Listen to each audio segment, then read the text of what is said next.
네, 안녕하세요. 서영교입니다. 북극에는 과학도 있지만 사람이 한 400만 정도 살고 있습니다. 북극에는. 그리고 원주민이 한 50만 그 중에 또 살고 계시기 때문에 사람이 살고 있는 지역이라 과학뿐 아니라 정치, 경제, 사회, 문화, 예술, 종교 다 있습니다.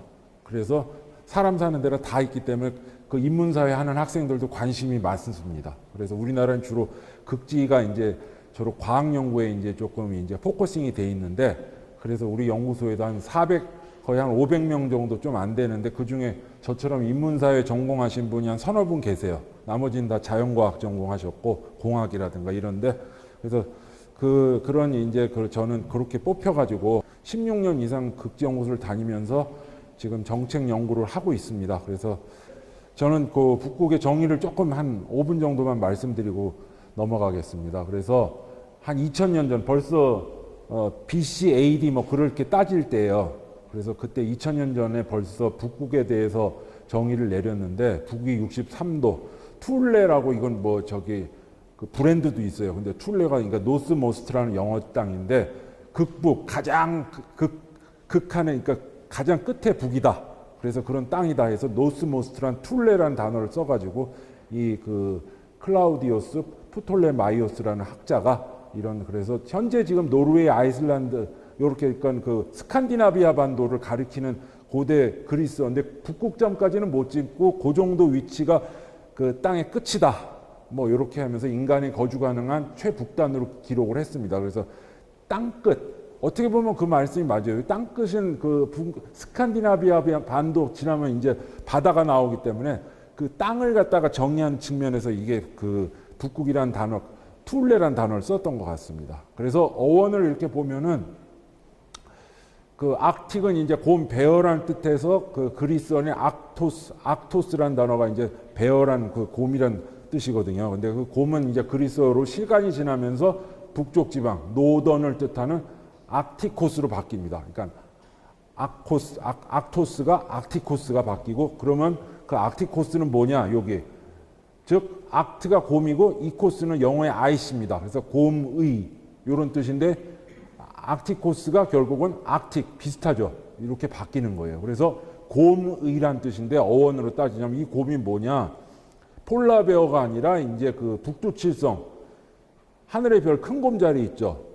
그 북두칠성, 그거를 유래로 해서 악틱이란 단어가 나왔다. 그래서 그 단어는 보시면 이제 이분이 클라우디우스 프톨레마이오스라는 그 스칸디나비아 반도를 이렇게 지칭한 툴레라는 그 지금 단어고요. 그 지역이고, 이제 여기서 보면 이제 국자 모양이 이제 그 큰 곰자리인데, 요걸 하나, 둘, 셋, 넷, 다섯, 여섯 배 하면 북극성이 나오잖아요. 이렇게 카시오페이아 이렇게 해가지고 또 요것도 여기 점을 찍어가지고 하나, 둘, 셋, 넷, 다섯, 여섯, 요 교집합 여기가 이제 북극성인데, 북극성을 갖다가 그 길을 잃었을 때 그걸 갖다가 이제 백기를 해서 이제 그 이정표로 삼았다 이겁니다. 그래서 이정표를, 그래서 백기를 인도하는 수단으로 활용해서 그 북쪽에 그 변하지 않는 점, 그걸 찾을 때 이제 큰 곰자리, 요걸 활용해서 이제 길을 찾았다 해서 그 백길이 중요했기 때문에 여기서 북극이라는 어원이 나왔습니다.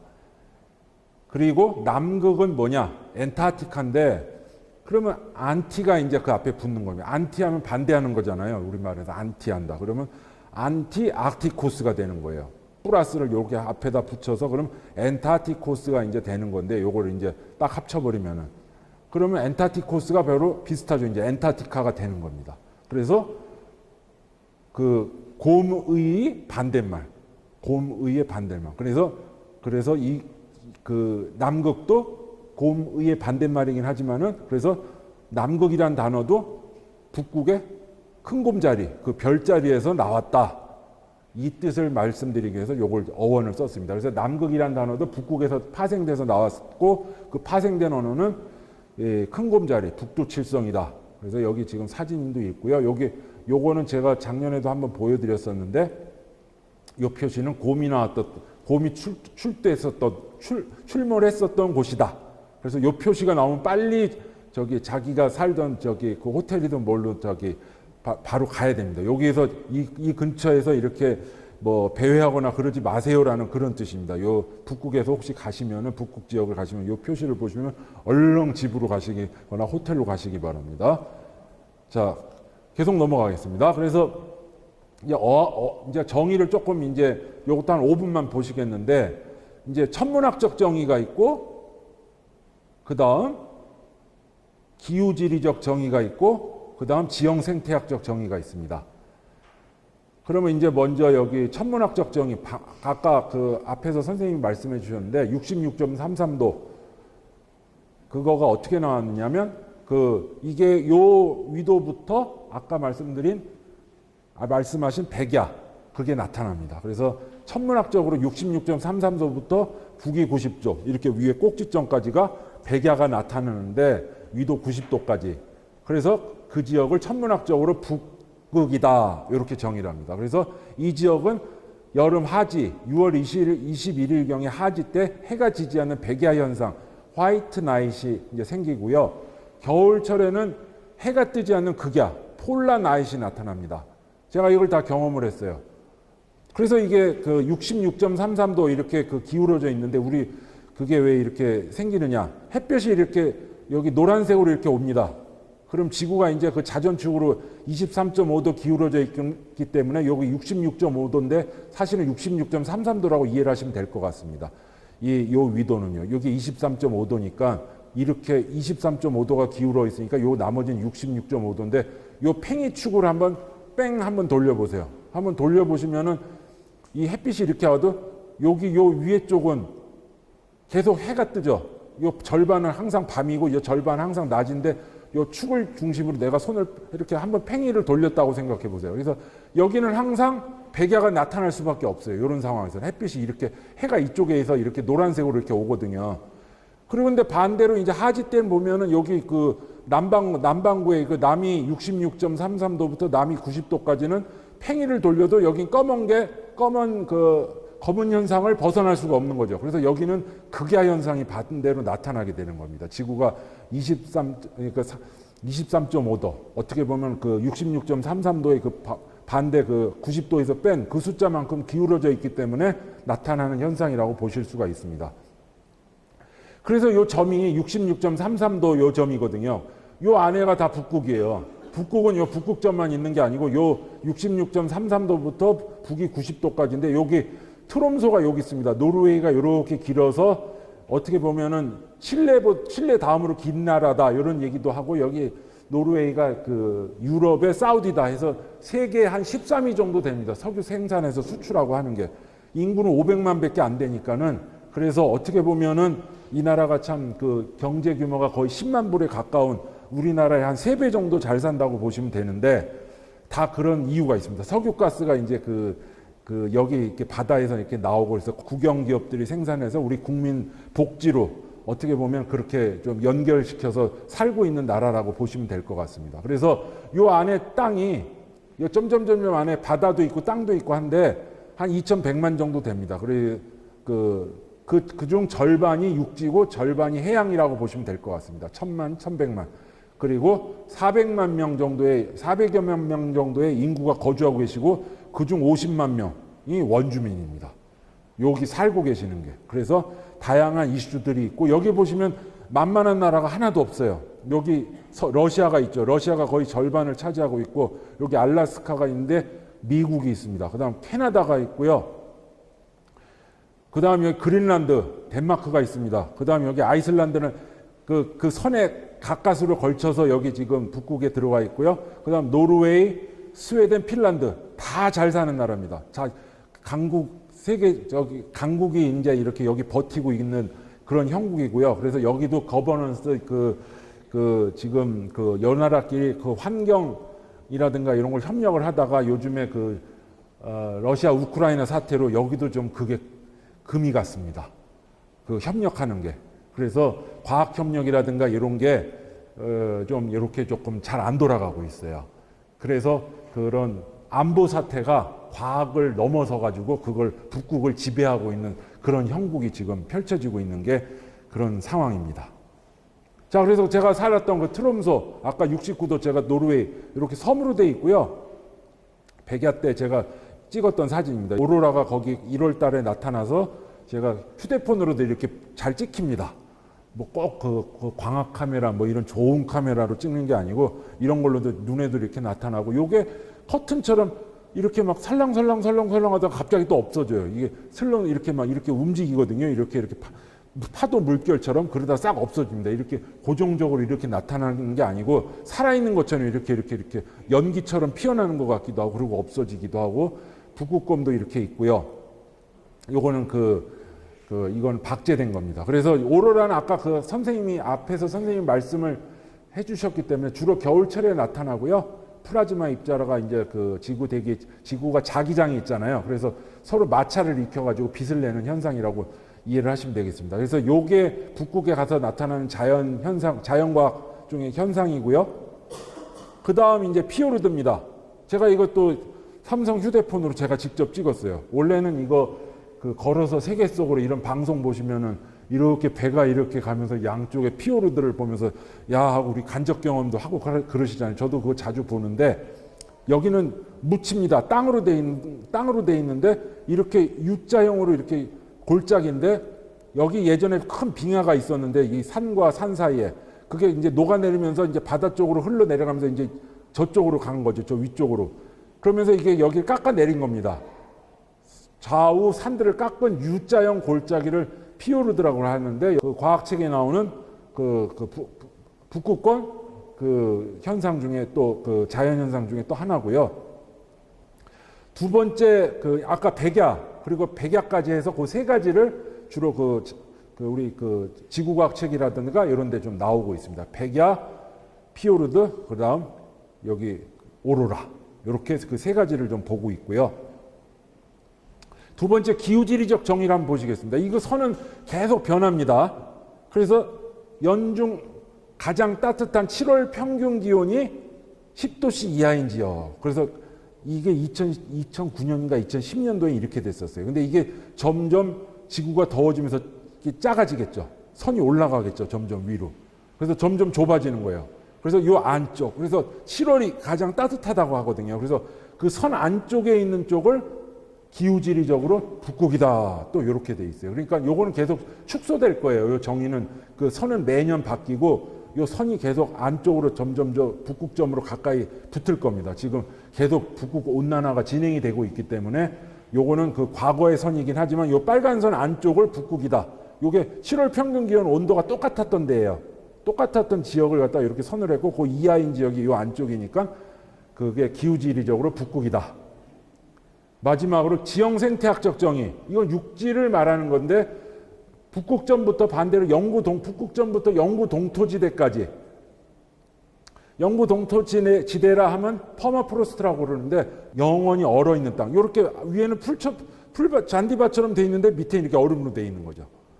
그래서 이렇게 퍼마프로스트 지대의 남방 한계선. 그러니까 남쪽으로 어디까지 그 선을 잡아서 북극점부터 그 지역까지를 지형생태학적으로 북극 이렇게 이해를 하시면 될 것 같습니다.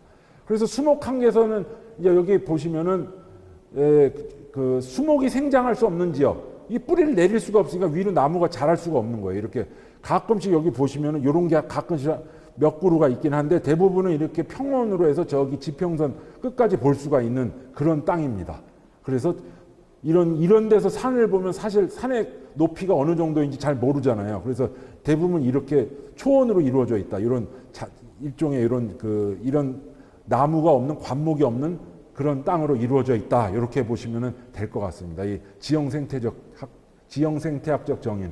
요거는 육지에 주로 적용을 하기 때문에 정의상 좀 한계점은 있습니다. 지형생태학적 정의는 동토란 단어 안에 토지라는 흑토자라는 단어가 들어가기 때문에 요거는 육지의 정의다. 이렇게 이해를 하시면 될 것 같아요. 북극 원주민 그룹 여기 보시면 우리 아시아처럼 생기신 분도 계시고 약간 유럽처럼 생기신 분도 계시고 이렇게 하는데 북극은 6개 원주민 그룹이 있습니다. 6개 원주민 그룹. 그래서 그 원주민 그룹에 대해서 제가 다 이해는 못하는데 어찌됐든 이분들이 요즘에 보이스가 커지고 있어요. 보이스가. 그래서 이분들도 북극에 진출하려면은 이분들의 그 전통 지식이라든가 이분들의 권익이라든가 이분들의 그걸 갖다가 리스펙트를 좀 하면서 우리가 진출해야지 그냥 북극의 8나라랑 손만 합쳐서 양자 협력 요렇게 그 협력해 가지고는 우리가 진출하기가 곤란합니다. 이분들이 거기에 계속 이분들이 여기 삶의 터전으로 수천 년 동안 여기 사셨기 때문에 이분들하고의 북극 진출은 협력의 필수 요소다. 이렇게 보시면 될 것 같아요. 북극 이슈를 한번 보시겠습니다. 기후변화도 있고요. 기후변화랑 환경위기가 있습니다. 요건 가장 기본적인 거고요. 요 앞에서도 요 앞에 선생님께서 말씀해 주신 거지만, 그 다음 북극 항로가 있습니다. 북극이 이제 열린다. 얼음이 줄어들면, 해빙이 줄어들면 바닷길이 열릴 거 아니에요. 그래서 교통이 열리고 해운이 열린다. 그 다음 원주민, 북극 원주민 이슈가 있다. 북극 인프라, 집도 이제 지어야 되고, 도로도 놔야 되고, 철길도 열어야 되고, 인프라 아직 할 게 많습니다. 거기 항만도 만들어야 되고, 그 다음 천연자원 앞에서 말씀하셨지만, 석유가스라든가, 아니면 히토류라든가, 육상의 그런 자원이라든가, 니켈이라든가, 그리고 제가 방금 전에 말씀드렸던 안보, 북극의 안보가 러시아 우크라이나 사태가 불똥이 북극으로 뛰어가지고 과학 연구도 많이 제한을 받고 있고, 그 나라들끼리 지금 핀란드랑 스웨덴이 나토에 가입했잖아요. 그래서 아까 북극권 8개국 중에 나토에 가입한 나라는 7개 나라가 됐습니다. 7개. 러시아 대 나머지 7개 나라들. 7대1 구도가 됐어요. 자, 기후변화는 이제 많이 여기 말씀을 아마 여기저기서 들으셨을 텐데, 대충 온실가스라는 게 제일 제가 학생들한테도 말씀하지만은 온실가스는 눈에 보이질 않는다. 이게 지금 우리가 집에서 냉장고에서도 나오고 뭐 자동차에서도 나오고 다 나오는데 눈에 보이질 않아서 사실 이게 지금 오늘도 35도인가 수도권이 34도, 35도입니다. 이게 이런 거의 원인이다 이렇게는 하는데, 이게 만약에 색깔이 있었으면 우리가 많이 좀 줄이지 않았을까, 이렇게 굴뚝의 연기처럼 나오거나 뭐 자동차 뒤에서 나왔으면 그러지 않았을까, 그러고 그런 생각을 해봤어요. 그리고 또 온실가스가 이제 소멸되는데, 통상 그냥 쉽게 말씀드리자면 이게 각각이 다르긴 하지만 100년 이상으로 보시면 돼요. 그러니까는 우리가 뿜어냈던 거는 우리가 고스란히 피해를 받고, 또 우리 전에 선조들이 뽑아낸 거는 또 우리가 피해를 보고, 역으로 우리가 뿜어낸 거는 우리가 100년도 우리가 못 산다고 치면 우리 후손들한테 또 이게 간다고 보시면 될 것 같아요. 이 영향이. 그래서 이렇게 다 이렇게 우리 어떻게 보면 우리 수명보다 이게 길다고 보시면 될 것 같아요. 그래서 이게 금방 소멸되면 좋은데 이게 그렇지 않더라. 화석연료가 이제 주범인데, 화석연료는 안 쓸 수도 없고, 이게 우리가 기후변화 걱정을 하면서도 사실 에어컨을 요즘 안 틀면 못 살잖아요. 밤에도 어제 보니까 28도, 29도더라고요. 밤의 온도가 그렇습니다. 그래서 에어컨을 안 틀면 사실 살 수가 없는데, 이 지금 상황이 지금 날씨가 이렇게 됐는데, 그러면서 걱정을 하고 있으니 우리가 이게 참 아이러니하거든요. 그리고 농업에서도 이렇게 배출을 한다고 합니다. 이 농업에서도 배출을 하고 있고요. 밭에서도 배출하고 있고, 질소비료가 있기 때문에 이제 또 논농사에서도 이제 배출이 되고, 축산에서도 뭐 분유라든가 뭐 이렇게 그런 데서 배출을 한다고 아마 말씀 들어보셨을 거예요. 그래서 이렇게 지금 계속 이제 자료를 제가 가져오긴 했는데, 여기 보시면은 여기 지금 계속 발전에서도 계속 증가를 하고 있고요. 보시면은 여기 산업계에서도 조금씩 계속 늘어나고 있습니다. 농업에서도 꾸준히 유지를 하고 있고요. 여기 보시면은 교통에서도 꾸준히 조금씩 이제 계속 늘어나고 있어요. 눈에 보이진 않지만 이렇게 두께가 두꺼워진다는 걸 좀 보실 수가 있어요. 그리고 배출량 순위를 보시면 이게 지금 중국, 미국, 인도, EU는 요즘에 이 27개 나라, 영국이 브렉시트에서 탈퇴한 이후에 27개 나라가 묶여가지고 이렇게 나오는데, 순서가 중국, 미국, 인도, EU, 러시아, 브라질 순입니다. 그래서 대충 요 앞에 40, 요 인도, EU까지 하면 50%가 넘어가요. 서너 개 하면서. 나머지 그 나라가 절반을 배출하고 있고, 요 앞에서 50%가 넘어가는 구도로 지금 배출 구도가 형성이 되고 있다. 근데 지금 우리나라 인구는 이제 정체에서 뭐 줄어든다고 지금 걱정들 많이 하는데, 세계 인구는 지금 80억, 해서 지금 100억을 향해 간다고 지금 그러는데 앞으로 인도가 중요할 것 같습니다. 인도가 지금 산업 부흥이 일어나면은 이게 또 더 늘어날 것 같아요. 그래서 앞으로 인도가 인구가 늘고 지금 중국도 지금 인도가 약간 정체되고 이렇게 그런다고 하긴 하는데 인도의 인구는 계속 지금 는다고 합니다. 그래서 앞으로 인도의 산업 부흥이라든가 이런 걸 뉴스에서 자세히 보셔야 될 거예요. 그래서 그게 갑자기 그러냐면 이게 온실가스가 또 이제 거기서 막 제2의 생산 기지가 된다거나 중국에 이어서 이제 앞으로 그 산업 부흥이 일어났을 때 그런 온실가스에도 그런 또 순서가 변동이 있지 않을까. 여기 보시면은 지금 중국은 이렇게 해서 올라가는 지금 형성이고요. 미국 두 번째 미국 이거 보시면 미국은 좀 줄어들고 있습니다. 이게 지금 그리고 EU인데 EU도 줄어들고 있어요. 이 줄어드는 데도 있어요. 그다음 이제 인도가 요건데 요 노란색인데 이게 살짝 해서 올라가고 있어요. 지금 그런 현상입니다. 요게 갑자기 올라가다 이렇게 올라갈 그럴 수도 있거든요. 그래서 요걸 잘 보셔야 된다. 요걸 갖다가 제가 말씀드리려고 합니다. EU라든가 미국은 지금 줄이고 있는 상황입니다. 총 배출량에서요. 그럼 1.5도다.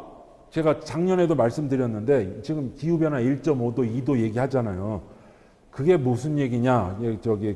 자세히 우리 학생들한테도 물어보면 잘 몰라요. 1.5도가 여기 실내 온도를 1.5도 거기에서 35도인데 지금 36.5도로 올라가는 게 1.5도냐?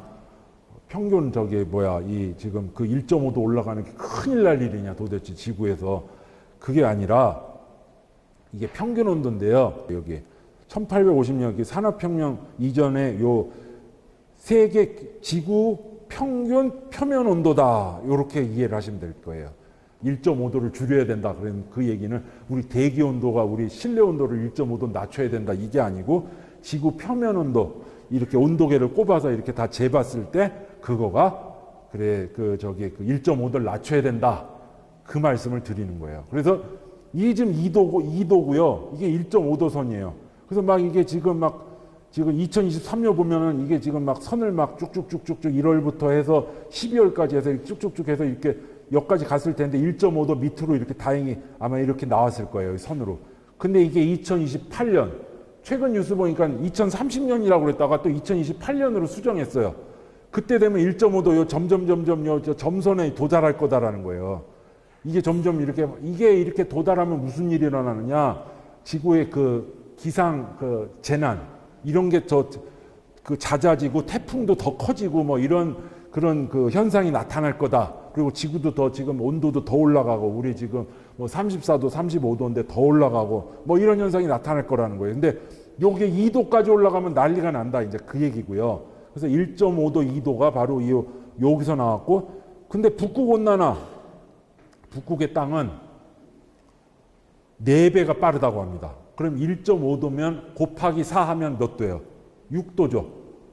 북극은 6도가 지금 올라가고 있어요. 평균 북극의 온도를 꼽아봤더니 6도가 올라가면 그 땅이 어떻게 되겠어요? 얼었던 땅이 흐물흐물 녹아버리는 거예요. 그 얼음이 내려오고 그 얼었던 동토층이 막 흐물흐물해져가지고 녹고, 그래서 북극은 더 피해에 약하다. 그 지구 온난화 기후 변화 그거에 취약하다. 이렇게 보시면 될 거예요. 이게 4배라고 하거든요. 보통 4배 정도 된다.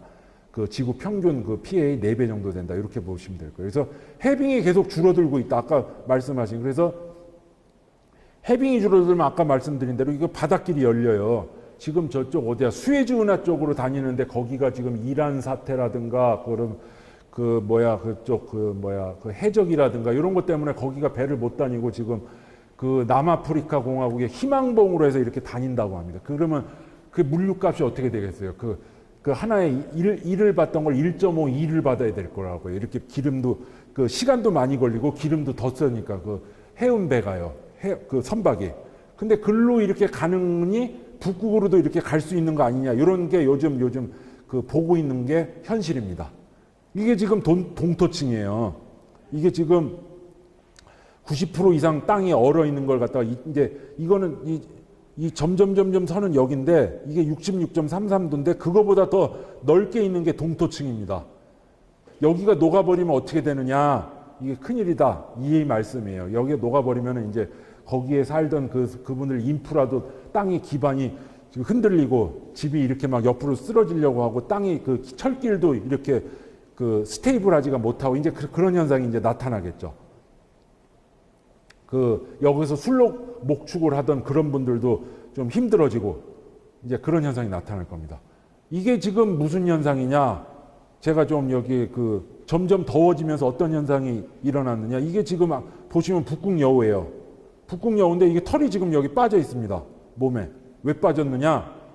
이게 7, 80년대 머리 이 있잖아요. 이 옛날에. 그 이가 여기에 옮겨 붙은 거예요. 이게 전염이 됐어. 그래서 지금 여기서 흡혈을 하고 있는 겁니다. 몸에. 그래서 흡혈을 하고 있으니까는 털이 빠지는 거예요. 근데 이게 무슨 현상이 일어나느냐? 이렇게 되면은 이 북극여우가 잘 살았는데 이게 여기가 이제 저기 피부가 드러나면서 그 추위에 약해집니다. 그래서 동사를 할 수 있다고 합니다.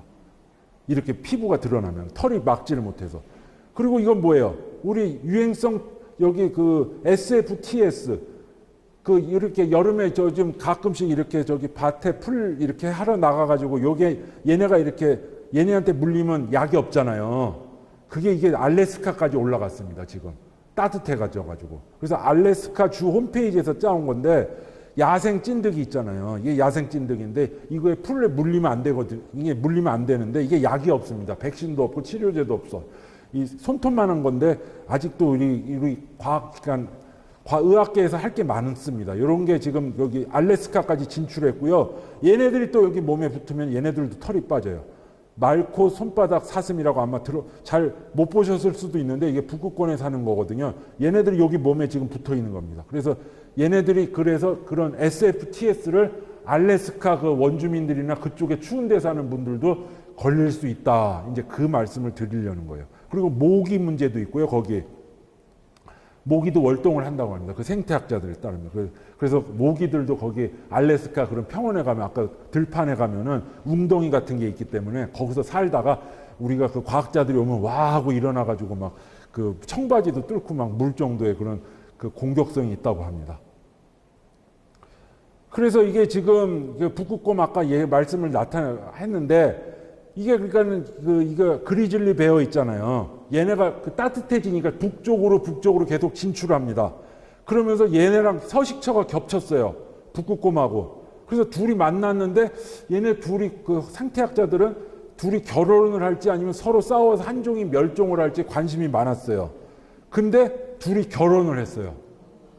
그래서 여기 폴라베어 플러스 그리즐리 베어를 합치면 여기 피즐리 베어라고요. 영어 단어를 두 개를 합친 겁니다. 그리즐리 앞에 폴라를 넣어서 또는 그롤라 베어.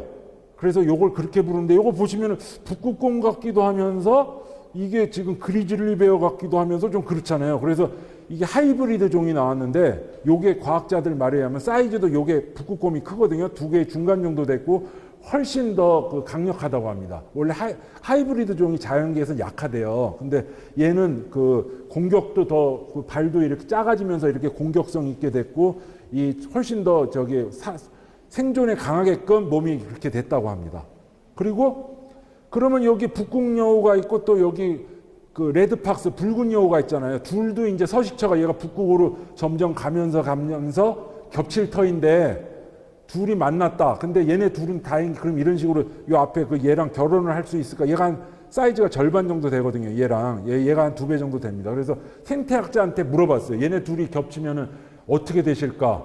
결혼을 하실까? 아니면 어떻게 한 종이 어떻게 될까? 그랬더니 아쉽게도 얘네 둘은 그 결혼을 안 한다고 합니다. 그 생태학자예요. 그래서 둘 중에 하나가 근데 얘가 사이즈가 작기 때문에 얘가 우성이 되지 않을까 좀 그런 우려는 있는데 어찌 됐든 둘이 결혼을 얘네 둘은 안 한다고 그 생태학자한테 여쭤봤더니 그분께서 말씀을 해주셨습니다. 제가 생태학은 아니기 때문에 그건 제가 말씀을 들은 거를 제가 좀 전달 드릴게요.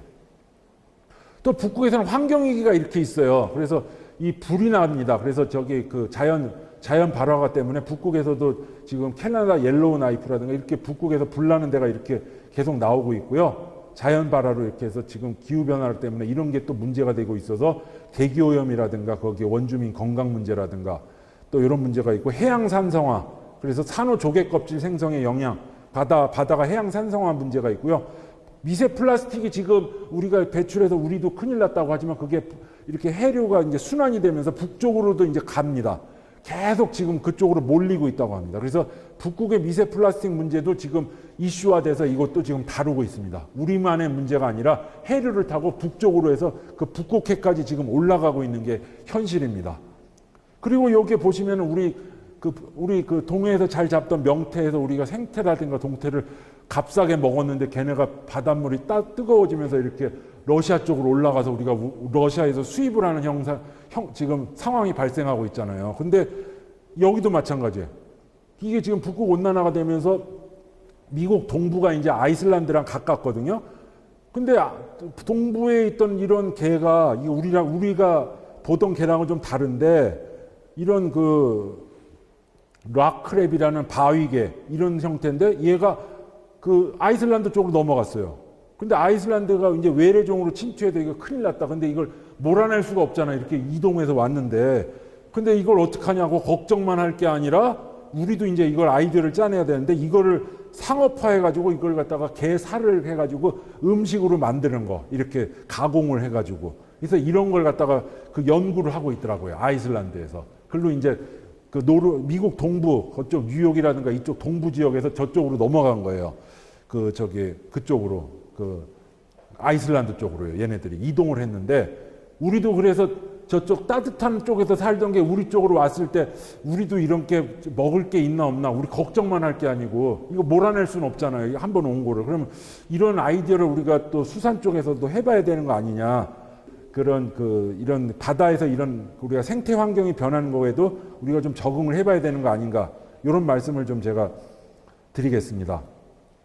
북극이 이제 앞으로 이제 큰 대변혁이 일어날 텐데 이게 그린란드입니다. 그린란드가 지금은 인구가 한 5만 정도밖에 안 되는데 이 수도가 누크거든요. 이제 덴마크령인데 이게 자치공화국입니다. 이제 그 국방을 제외하고 이제 자치를 하는데 여기를 갖다가 지금 활주로 개선 작업을 하고 있습니다. 그 활주로가 올해 말부터 이게 완공이 됩니다. 그러면 관광객들하고 그 상업 경제 이런 게 쏟아져 들어갈 거예요. 그 아이슬란드에. 지금 아이슬란드도 많이 이제 이 동토가 녹고 있어서 땅이 많이 드러나고 있거든요. 그래서 여기 지금 경제 활성화를 꾀하고자 그린란드가 많이 노력을 하고 있는데 그 활주로가 이렇게 길어지면 뭐가 되느냐? 뉴욕이라든가 워싱턴이라든가 파리라든가 런던이라든가 이런 데서 큰 비행기가 거기 가서 이제 랜딩을 할 수가 있어요. 그러면 이제 그 직항로를 갖다가 만든대요. 그래서 유럽이라든가 북미의 주요 공항이랑 연결을 시키겠다. 2023년 4년 말부터 올해 말부터. 그래서 우리나라도 이런 데 좀 기회를 좀 엿봐야 되는 거 아니냐. 과학 연구만 할 게 아니라 이런 경제 활동에도 좀 참여를 하고 이제 앞으로 쏟아져 들어가 그러면 여기에 무슨 앞으로 경제 여러 가지 뭐 관광이라든가 무슨 여러 가지 그 음식점이라든가 무슨 여러 가지가 뭐가 이렇게 같이 여기 생길 겁니다. 분명히. 앞으로 여기에 많이 바뀔 거예요. 그래서 그린란드를 많이 경제 쪽이라든가 산업 쪽에서 주목해 봐야 되지 않을까 이 말씀을 좀 드리고요. 스타링크가 지금 우리 그 뉴스를 찾아보시면 아시겠지만 여기 그 앨런 머스크 거기인데 북극에서도 지금 이게 지금 초소형 위성을 지구에 한번 둘러치는 거잖아요. 이렇게 다. 그래서 이게 지금 우리나라 이동통신 3사가 다 계약을 했어요. 이 스타링크랑 계약을 해가지고 앞으로 이제 이 스타링크도 우리나라에 서비스가 오래 된다고 하는데 이게 뭐냐면 스타링크 미니예요. 그래서 여러분들 여기 영화 그런 거 보셨죠? 기억 한두 번은 나실 거예요. 갑자기 그 무서운 영화 보면은 갑자기 휴대폰이 안 되고 무슨 뭐가 전화가 끊어지고 하면서 공포스러운 장면으로 쓱 넘어가잖아요. 예외 없이. 근데 그 이제 스타링크 미니라는 게 이제 나오면은 이게 미니 위성 안테나예요. 조그만 거예요. 요만한 걸 이제 가방에 들고 다니면 그럴 일이 절대 없어. 왜냐면 이 초소형 위성이랑 요게 지금 하얀 거가 그거거든요. 이게 연결해서 요걸 가방에 넣으면은 내 노트북이라든가 휴대폰이 내 가방 안에 안테나가 있기 때문에 등산을 하든 뭘 하든 그런 무서운 영화가 만들어질 수가 없는 거예요. 그래서 그거는 이제 더 이상 없던 얘기가 되지 않을까. 그래서 지금 스타링크 미니 요 안테나를 지금 팔고 있습니다. 휴대폰이 안 터지면서 그런 이상한 형태로 넘어가는 시기는 사라지지 않을까. 이게 바로 북극에서 지금 일어나고 있습니다. 그래서 지금 북극의 1차 산업을 이렇게 하고 있는데 2차, 3차 없이 바로 4차 산업으로 넘어가지 않을까. 전 그렇게 보고 있습니다. 원주민들도 휴대폰을 갖다가 북극 회의에 오면은 제 휴대폰은 이제 S 뭔데 조금 한 4, 5년 됐는데 저보다 휴대폰이 더 좋아요. 그 원주민들이 휴대폰을 쓰고 계시는데 이렇게 보면은 그래서 저게 이 1차, 2차, 3차, 4차 이렇게 우리가 보통 전통적 그 산업 발전은 그렇게 됐는데 1차 지금 원주민들 그 전통 방식에서 물론 그 4차 산업혁명 이런 기술로 전통을 보호하려고도 하긴 하겠지만 북극에서도 지금 이게 스타링크가 이제 서비스가 되고 이러면은 바로 1차 산업, 2차 산업, 바로 4차 산업으로 그 지식 서비스 산업으로 북극에서도 그게 길이 열리지 않을까 저는 그렇게 보고 있습니다. 지금 북극에서도 이게 이슈예요. 그리고 이런 북극에서 도로에서 이런 자전거 도로 이런 거 대구에서도 한번 했으면 좋겠어요. 여기 지금 보시면은 도로랑 똑같이 자전거 도로가 있어요. 자전거 도로가 이렇게 있어가지고 왕복이 있죠. 그래서 폭이 5.5에서 6.6m인데 이 오울루라는 데입니다. 그래서 자전거를 타고 그래서 그 신호등 없이 그 지하로 가면 옆에 자전거 도로를 놔가지고요. 이 시내 항복판, 그 대구 한복판을 갖다가 이게 그래서 러시아워 시간에 아침에 막히는 시간에 자전거가 더 빨리 가게끔 그리고 눈이 오더라도 하루에 2-3번을 치운다고 합니다. 그래서 교통량이 일정 이상 되면은 자전거로 그래서 이 시내 한복판인데 자전거 이동이 가능하게끔 이건 외곽이 아니라 시내입니다. 그래서 요걸 하면은 우리가 그 화석 연료를 덜 쓰는 거 아니냐. 그래서 이런 걸 만들고 있어요. 그래서 이 바나라는 건데요. 이게 그 지금 핀란드의 그런 사업인데 76km 시내 그걸 만들려는 게 목표로 하고 있습니다. 그래서 근데 또 자전거 도로 타다 보시면 자전거 도로가 끊기잖아요. 우리는 뭐가 좀 어설퍼 이렇게 가다 보면은 이렇게 끊기고 이렇게 또 어디 튀어나갔다가 또 가야 되고 이렇게 쭉 연결되는 게 없더라고요. 제가 좀 타보니까. 근데 여기는 그런 게 없어요. 그래서 이 우회로 환경이 깨끗하면 그걸 갖다가 자전거 도로가 환경을 침해해서 가면 안 되잖아요. 그러니까 자전거 도로를 또 이렇게 우회해서 가거나 그 주민들 사는 데는 또 방해를 하면 안 되니까 그 담을 이렇게 쳐가지고 그거는 보존하면서 이 길을 만든다. 서로 간의 그 상생이죠. 그래서 환경은 환경인데 기존 것과의 그 융화를 통해서 이렇게 해나가는 그런 모습을 또 볼 수가 있습니다. 그래서 이런 그 사업들도 하고 있고요. 북극에서 하고 있는 겁니다. 그래서 극지연구소는 이런 상황에서 짧게만 이제 말씀드리고 마치겠습니다. 과학연구도 하고 있고요. 이런 인프라도 앞에서 말씀드렸지만 이 4개를 운영하고 있습니다. 그리고 과학기술 정책도 연구하고 있어서 제가 그래서 여기 요 속에 3번째 거를 제가 하고 있는 거예요. 그리고 이제 전문 인력 양성도 하고 있고 이런 홍보도 하고 있고 그렇습니다. 그래서 이런 과학연구들도 좀 하고 있고요. 미생물, 지질, 물화지생 다 하고 있다고 보시면 되고 정책, 사회과학도 지금 연구를 제가 이제 같이 하고 있기 때문에 이런 인프라도 하고 있고 여기가 본부입니다. 인천 송도의 그 국제도시 안에 자리 잡고 있고요. 제가 그래서 그 작년에 알래스카 놈에 가서 이렇게 그 동토가 녹으면 거기에 뉴스들이 있잖아요. 거기서 지금 코로나가 다시 지금 그 사회에 지금 퍼져나가고 있다는데 유해 미생물이 잠자던 게 깨어나가지고 탄저균이 나와서 2016년도에 사실 러시아에서 사람이 죽었습니다. 잠자던 탄저균이 나와서. 그래서 우리 팀이 유해 미생물을 북극의 유해 미생물을 지금 연구하고 있고 미국의 알래스카 페어뱅크스 대학하고 유해 미생물 연구 협력을 하러 잠시 다녀왔었습니다. 그리고 토양이나 현장 시료 채취도 좀 했었고요. 그래서 이런 우리가 같이 그런 유해 미생물 연구도 지금 저는 그 안에서 정책이라든가 앞으로 그 인문사회가 왜 필요하냐면 저 같은 사람이 과학연구 유해미생물을 찾았으면 그 사람한테로 옮겨니까는 그거는 어떻게 정책이 이루어져야 되고 어떻게 그걸 갖다가 우리가 이렇게 해야 되는지 그래서 사람이 피해를 입고 사람하고 교류가 되기 때문에 과학으로 끝나지 않기 때문에 저 같은 사람이 아마 같이 필요해서 같이 참여해서 연구를 하는 그런 상황이라고 보시면 될 것 같습니다. 그리고 저희가 차세대 세빙선도 지금 건조를 하고 있습니다. 제2 아라오냐라고 보시면 되겠는데 2027년 건조 예정인데 지금 한참 사업을 하고 있고요. 아마 이게 조금 더 딜레이가 되긴 하겠지만 지금 아마 1, 2년 정도는 더 딜레이가 되지 않을까 싶은데요. 어찌됐든 지금 이제 저희가 이제 입찰을 해가지고 이제 배를 지려고 지금 준비를 하고 있습니다. 그리고 극지환경재현 실용화센터라고요. 이렇게 지금 해가지고 저희가 또 하나의 3,000평 정도에 지금 해가지고 산업계랑 같이 해서 실용화를 이제 좀 저희가 이제 기초과학도 해야 되지만은 실용화 쪽에도 좀 저희가 포커싱을 두기 위해서 이걸 만들어서 지금 기업들이 입주를 해가지고 지금 같이 지금 연구를 하기 위해서 지금 입주를 지금부터 시작을 하고 있습니다. 작년 말에 이제 개소를 해가지고요. 그래서 이거 보시면은 이 아라온이 우리나라 외교관 역할을 하는 거 아니냐 외국분들이 그러세요. 그래서 보시면은 이거 그때 아라온이 한번 갔을 때 외국에 북극에 갔을 때 북극해 바다 위입니다. 이게 해빙 위인데 여기 위에 보시면 국가들이 이렇게 같이 탄 나라들이 이렇게 잠깐 바다 위 얼음의 해빙 위에 내려서 사진 찍은 거예요. 그래서 국제 협력에 그 인프라가 또 중요한 역할을 하고 있다. 이걸 좀 말씀드리려고 하고요.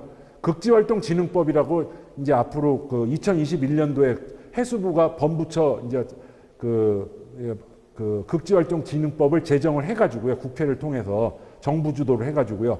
극지활동을 진흥을 할 수 있는 법적 기반을 마련했습니다. 그래가지고 거기 6조에 보시면은 극지활동진흥기본계획이라고 있어요. 그래서 5년 단위 계획을 해가지고 그 이듬해에 우리가 극지활동진흥기본계획을 만들었습니다. 여기 보시면 과학연구도 있고요. 기후변화도 있고 여기 차세대 세빙연구선 이런 것도 있고 산업 쪽이 하나가 들어가 있습니다.